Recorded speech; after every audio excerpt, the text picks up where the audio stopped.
నమస్తే, welcome to popcorn media entertainment. ఈ రోజు మనకి హరిహర వీరమల్లు మూవీ రిలీజ్ అయిన సంగతి తెలిసిందే కదా. నైట్ నుంచి మనం చూసుకున్నట్లయితే ప్రీమియర్ షోస్ అన్నీ మనకి రిలీజ్ అవుతూనే ఉన్నాయి. కానీ అలాగే ఏంటంటే థియేటర్స్లో మనకి ఎక్కడ చూసినా కానీ పవన్ మానియా అనేది, ఆ హంగామా అనేది మనకి కనిపిస్తూనే ఉంది. మరి థియేటర్లో అడహుడి ఎలా ఉంది అనే వాటి గురించి తెలియచేయడానికి ఈ రోజు మనతో పాటు ఉన్నారు senior journalist Hem Sundar sir. మరి సార్ని అడిగి థియేటర్స్లో సిచ్యువేషన్ ఎలా ఉంది ఏంటి అనే దాని గురించి అయితే అడిగి తెలుసుకుందాం. సార్ నమస్తే సార్.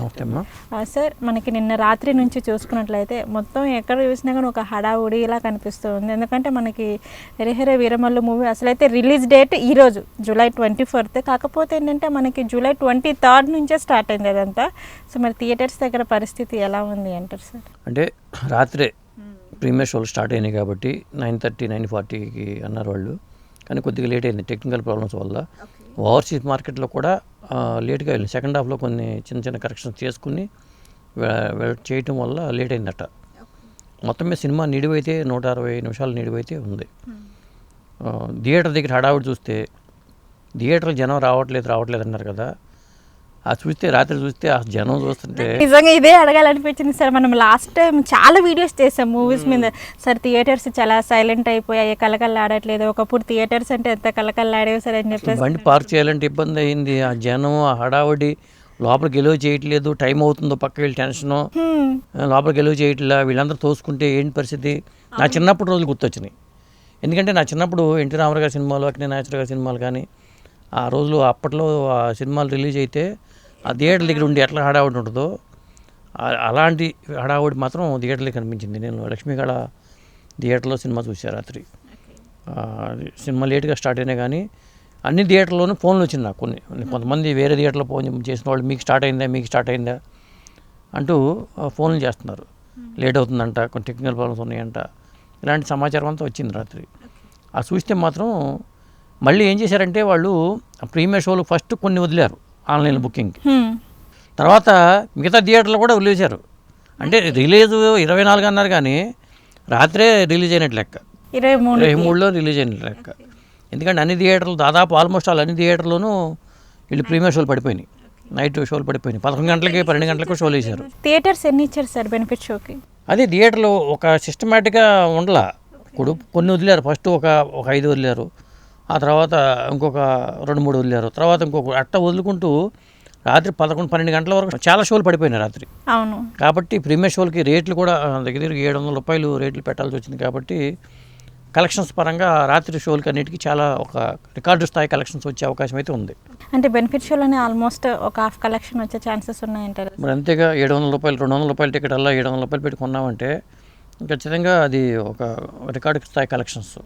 అంటే హీరో స్టామినా ఎలా ఉంటుంది అనడానికి నిదర్శనం రాత్రి. ఇప్పుడు హీరోయిజం మనకు స్టార్డమ్ అంటాం, ఊరికే స్టార్డమ్ రాదు. మరి నిన్న స్లోగన్స్ వాళ్ళ ఫ్యాన్స్ ఇచ్చే ఇది చూస్తుంటే, హడావుడి చూస్తుంటే, థియేటర్ లోపలికి వెళ్ళిన తర్వాత కూడా మరి అక్కడ చంద్రకళ, శశికళ, లక్ష్మీకళ 3 థియేటర్లు ఉంటాయి. 3 థియేటర్లోనూ షోలు వదిలేసాడు లైన్గా. అసలు మొత్తం స్టెప్ బై స్టెప్ థియేటర్లు పడిపోయినాయి. వదిలేసాడు, ఆన్లైన్లో వదిలేడు. ముందే లక్ష్మీకళ వదిలేడు, తర్వాత చంద్రకళ, శశికళ వదిలేసాడు. ఇక బుకింగ్స్, ఆ హడావుడి, జనం లోపలికి వెళ్ళాలంటే చాలా కష్టం అయిపోయింది. దాదాపు ఆల్మోస్ట్ అన్ని థియేటర్లో కూడా ఒక పండగ వాతావరణం అయితే నెలకొందని చెప్పాల్సి వస్తుంది. ఇక ఇవ్వాలంటే ఆల్రెడీ ముందే బుక్ చేశారు, ఈ బుక్ అయినాయి కాబట్టి మార్నింగ్ 7:30 నుంచి కొన్ని షోలకి బుక్ అయిపోయినాయి.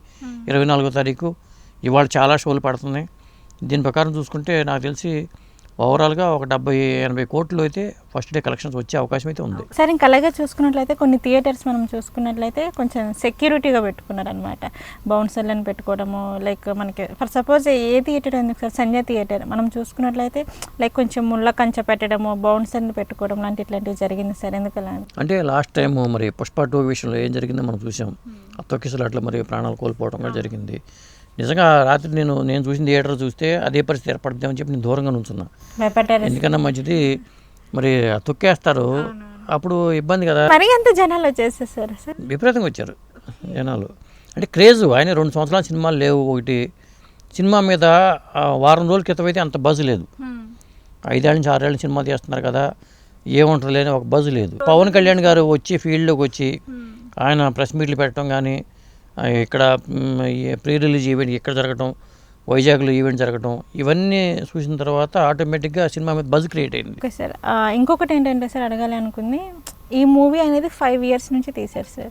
ఇంకొకటి ఏంటంటే పవన్ కళ్యాణ్ గారు 3 days నుంచి ప్రెస్ మీట్లు, ప్రీ రిలీజ్ ఈవెంట్లలో పార్టిసిపేట్ చేయడం లాంటివి జరిగింది. కాబట్టి అంటే ఈ 5 years నుంచి మూవీ తీశారు కదా, సో ఎలా ఉంది అని చూడడానికి వచ్చారా జనాలు, లేదంటే పవన్ కళ్యాణ్ గారు ప్రమోట్ చేశారు కాబట్టి వచ్చారు అనుకో? పవన్ కళ్యాణ్ గారు సినిమాని వచ్చారు, ప్రమోట్ చేశారని కాదు, అంటే ఆయన ఫస్ట్ టైం ప్రెస్ మీట్లోకి వచ్చారు కదా. ఎందుకంటే ఆయన పవన్ కళ్యాణ్ సినిమానే వచ్చారు. ఇది అంటే స్టార్డమ్ ఎలా ఉంటుంది ఏమిటి అనేది, కొన్ని సినిమాలో పొలిటికల్ డైలాగులు కొన్ని కన్వే చేసుకున్నారు కొంతమంది, పొలిటికల్ రాజకీయ పరంగా ఉద్దేశించినట్టుగా కొంతమంది డైలాగులు అన్నారు. కానీ ఏదైనా కానీ డైలాగుల్లో కూడా అంత ఎఫెక్ట్ అయితే కనిపించలేదు నాకు డైలాగులు, సినిమాలో డైలాగుల పరంగా. పాటలు అయితే 2 పాటలు అయితే, కొలగొట్టిన ఆదిరో పాట ఒకటిను, ఇంకొకటి నిధి అగర్వాల్తో ఉన్న పాట, స్టార్టింగ్లో ఉన్న పాట, ఈ 2 పాటలు బాగున్నాయి. తర్వాత మాట వినాలి పాట, అది చాలా పేలవంగా ఉంది. త్రివిక్రమ్ శ్రీనివాస్ గారి మాటలు కూడా ఉన్నాయి కాబట్టి, మాటల మాంత్రికుడు కాబట్టి ఏమైనా అద్భుతాలు చేస్తారనుకుంటే అద్భుతాలు ఆయన ఇన్వాల్వ్ అయినప్పుడు మరి ఏమైనా ఉండాలి కాబట్టి అది కనిపించాల. ఒకటి మేబీ ఇన్వాల్వ్ అయ్యారు అనుకోవచ్చు, అవ్వలేదు అనుకో అయ్యారు, ఎందుకంటే వాళ్ళు స్టార్టింగ్లో వేశారు కాబట్టి వాళ్ళు అయ్యారు. తోడేళ్ళు వచ్చిన సన్నివేశం ఉంటుంది కొంత, వీళ్ళు ఢిల్లీ వెళ్తున్న దీంట్లో, అక్కడ ఆ సన్నివేశంలో తోడేళ్లతో ఉండే కామెడీ కోసం చేసిన ప్రయత్నాలు కూడా ఎబ్బెట్టిగా అనిపించినాయి మనకి. సునీల్ అడిగినప్పుడు ఈయన చెప్పే తోడేళ్ళతో ఏం మాట్లాడామన్నప్పుడు నవ్వించడం కోసం ఏదో కొన్ని సన్నివేశాలు క్రియేట్ చేశారు, కానీ అవి ఎబ్బెట్టిగా అనిపించినాయి. సీజీ వర్క్ చాలా పేలవంగా ఉంది. ఇలాంటి కొంత డిస్టర్బ్ అయితే సినిమాలో జరిగింది. అది దీని మీద చాలా హోప్స్ పెట్టుకున్నారు ఆయన, కానీ ఆ హోప్స్ తగ్గట్టుగా ఫలితాలు రాలేదేమో అనిపిస్తుంది. ఖచ్చితంగా అయితే ఆదివారం వరకు మాత్రం బుకింగ్స్ అయిపోయినాయి కాబట్టి కలెక్షన్స్ పరంగా అయితే ఖచ్చితంగా అద్భుతంగా ఉండొచ్చు. థియేటర్స్ ఎలా ఉండబోతున్నాయి అంటారు ఈ రోజు కానీ, అంటే ముఖ్యంగా పార్కింగ్ వాళ్ళకి పండగ చెప్పాలంటే, ఎందుకంటే సింగిల్ స్క్రీన్ థియేటర్లో 20 రూపాయలు పార్కింగ్ ఫీజు వసూలు చేస్తున్నారు కాబట్టి, చిన్న చిన్న థియేటర్లో 20 రూపాయలు ఇట్లా వసూలు చేస్తున్నారు. వాళ్ళకి పండగ. తర్వాత స్నాక్స్, తినుబండారాలు, ఇప్పటిదాకా ఈగలు తోలుకుంటూ కూర్చున్నారు, ఎవరు వస్తారా బాబు ఎవరు వస్తారా, షోలు క్యాన్సిల్ అవుతూ ఉన్నాయి. అలాంటి పరిస్థితి నుంచి మళ్ళీ థియేటర్లు కలకలాడే పరిస్థితి తీసుకొచ్చాడంటే అది పవన్ కళ్యాణ్ వల్లే అని అనిపించింది. ఈ మధ్యకాలంలో ఇంత పండగ కళ లేదు, ఎక్కడ కనిపించాల ఈ స్థాయిలో. ఎందుకంటే పుష్ప టైంలో మళ్ళీ హడావుడి కనిపించింది, కొద్దిగా ఈ స్థాయిలో కనిపించింది. మళ్ళీ 6 months ఎక్కడ ఇంత హడావుడి కనిపించలేదు కదా సార్, అంత డల్ అయిపోయింది. అదే చెప్పేది, క్రేజ్ ఉంది. అంటే ప్రతి థియేటర్ దగ్గర కూడా అభిమానులు చాలా కోలాహలంగాను స్లోగన్స్ ఇచ్చుకోవడం, ఇట్లా ప్రతి థియేటర్ దగ్గర కనిపించింది. సార్ అంటే మనం చూసుకున్నట్లయితే మనకి వర్షం అనేది కంటిన్యూగా పడుతుంది కాబట్టి వర్షంలో కూడా జనం వచ్చేసారు, తడుచుకుంటూనే వచ్చారు, జల్లులు పడుతున్నాయి, తడుచుకుంటూనే వెళ్ళారు. మరి కాకపోతే 700 రూపాయలు కూడా చెల్లించి చూడటానికి వచ్చారంటే అది ఆయన క్రేజ్ అని చెప్పాలి, అభిమానం అని చెప్పాలి. నిజంగా పవన్ కళ్యాణ్ గారు చెప్పినట్టుగానే ఈ గుండె నాది కాదు మీది అన్నట్టుగానే ఖచ్చితంగా అభిమానులు కూడా ఆయన ఎంత అభిమానం బట్టి వాళ్ళు వచ్చారు. కాబట్టి కలెక్షన్స్ పరంగా రికార్డులు ఎలా ఉంటాయి ఏంటి అనేది కానీ సాయంత్రానికి కానీ మనకి రిపోర్ట్ రాదు పూర్తి స్థాయిలో. కలెక్షన్స్ రికార్డు ఎలా ఉంటుంది, పవర్ స్టార్ సినిమాల్లో దీన్ని ఏ కేటగిరీలో పెట్టచ్చు, సక్సెస్ అనే ఫెయిల్యూర్ అనేది పక్కన పెడితే ఓవరాల్గా వాళ్ళ ఎఫర్ట్ అనేది ఫలించింది. నిర్మాతను బయటపడేద్దామని పవర్ స్టార్ పవన్ కళ్యాణ్ తపన పడ్డారు. ఆ తపనకు తగ్గట్టుగా జనం కూడా అభిమానులు కూడా ఆదరించారు, అది మెచ్చుకోవాల్సిన అంశం. ఓకే సార్, థియేటర్స్ దగ్గర ఎలా ఉంది పరిస్థితి ఏంటి అనే దాని గురించి అయితే మాకు తెలియజేశారు. నమస్కారం. నమస్తే.